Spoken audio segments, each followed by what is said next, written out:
Baiklah, apa kabar kalian hari ini? Baik, Pak. Sudah siap belajarnya? Siap, Pak. Oke, ketua kelas pimpin doa sebelum kita belajar. Berdoa mulai.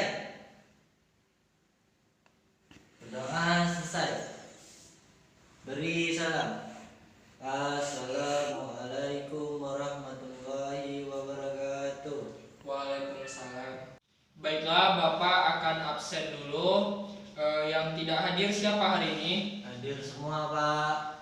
Bagus sekali ya. Sebelum kita mulai pembelajaran hari ini, Bapak mau tanya dulu. Masih ada yang ingat pembelajaran minggu lalu? Masih, Pak. Ya, apa itu Fandi? Minggu lalu mempelajari tentang pantun, Pak. Ya, Fandi apa itu nak? Teks pantun. Apa itu pantun? Pantun itu bersaja abe-abe, Pak. Ya, benar sekali ya.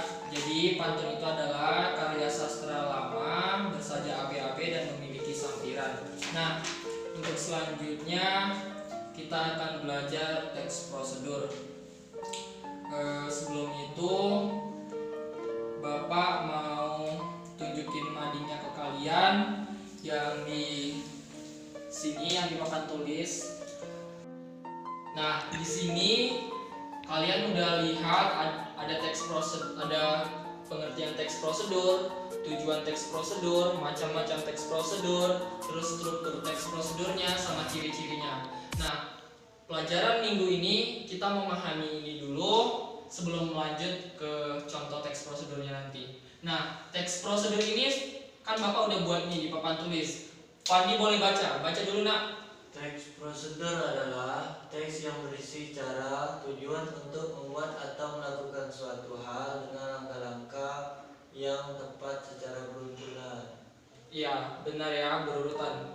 Nah, jadi teks prosedur itu sebenarnya contoh singkatnya itu, pengertian singkatnya itu adalah tips membuat sesuatu hal. Misalnya bisa tips membuat nasi goreng, tapi dengan langkah-langkah yang benar, seperti itu ya. Nah, selanjutnya tujuan dari teks prosedur itu, di sini Bapak sudah buat tujuan singkat dari teks prosedurnya.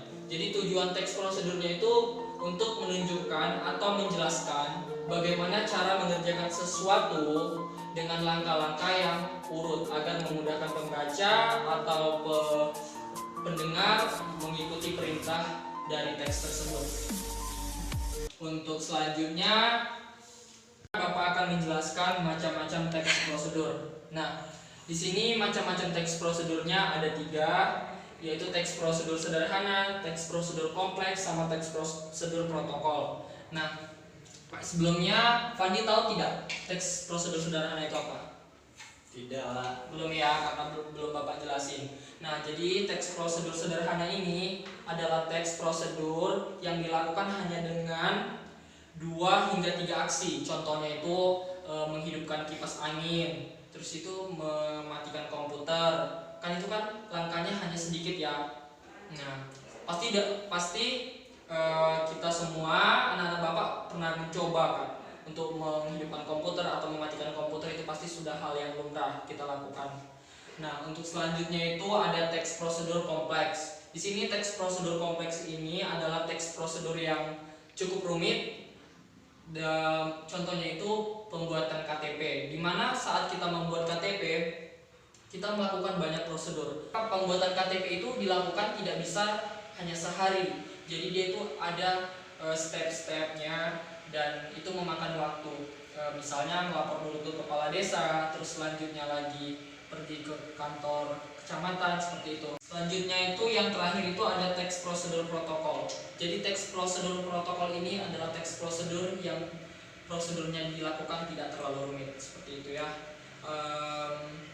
Kita masuk ke ciri-ciri. Pandi boleh baca ciri-ciri yang pertama sampai yang ketiga. Yang pertama, berisikan langkah-langkah. Yang kedua, disusun secara informatif.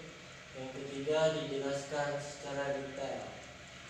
Bagus sekali ya. Jadi berisikan langkah-langkah. Katanya di sini tadi, ciri-ciri teks prosedur itu harus berisikan langkah-langkah. Berarti ada step-stepnya, ada cara-cara yang dilakukan, tahap-tahap bersifat objektif. Kelimanya ada langkah-langkah yang berkelanjutan. Terus keenam menggunakan syarat atau pilihan-pilihan seperti itu. Ketujuh bersifat aktual dan akurat. Terus kedelapan bersifat logis dan universal. Untuk strukturnya sendiri, kalian pasti sudah tahu kalau untuk membuat teks itu harus ada judulnya dulu kan. Terus kedua harus ada kalimat pengantarnya, terus bahan-bahan dan peralatannya, terus tahapan proses penulisannya, sama yang terakhir itu dia disusun secara berurutan. Bapak sudah punya di sini teks prosedur yang mau kita bahas. Pertama, Bapak akan bagikan dulu teks prosedurnya untuk anak-anak Bapak. Ini buat Fandi. Selanjutnya ini untuk Sulas. Terima kasih, Pak. Nah, tadi teks prosedurnya udah Bapak bagikan ke kalian. Sekarang kita bakal membahas, kita mengurutkan teks prosedurnya itu. Langkah pertamanya itu mulai dari yang mana, terus langkah keduanya seperti apa, seperti itu ya. Sekarang kita mengurutkan langkah-langkah membuat nasi gorengnya. Fandi mau membuat yang langkah pertama itu yang kita buat apa? Ya, langkah pertama itu harus iris tomat, cabai rawitnya diiris, bawang merah, bawang putih, dan daun bawang semuanya diiris. Kemudian tumis bawang merah dan bawang putih hingga harum, lalu masukkan irisan daun bawang. Yang ketiga itu lalu masukkan nasi serta irisan tomat yang sudah diiris tadi. Ya benar. Yang keempat itu lalu masukkan telur, kaldu bubuk, kecap manis, serta garam secukupnya. Ya. Kemudian aduk hingga merata. Yang terakhir itu setelah merata dan kecap kering, nasi goreng siap disajikan. Ya, jadi paham kan cara membuat nasi gorengnya? Paham, Pak. Kalian sekarang Bapak tugaskan untuk membuat teks prosedur juga. Kalian menuliskan teks prosedur masing-masing satu teks prosedur. Boleh dipilih mau menulis teks prosedur sederhana, kompleks, atau yang protokol, terserah. Nanti bagi yang tidak paham atau masih ada yang kurang paham boleh ditanyakan ke Bapak ya. Baik, Pak. Bapak akhiri pertemuan kita hari ini. Wassalamualaikum warahmatullahi wabarakatuh.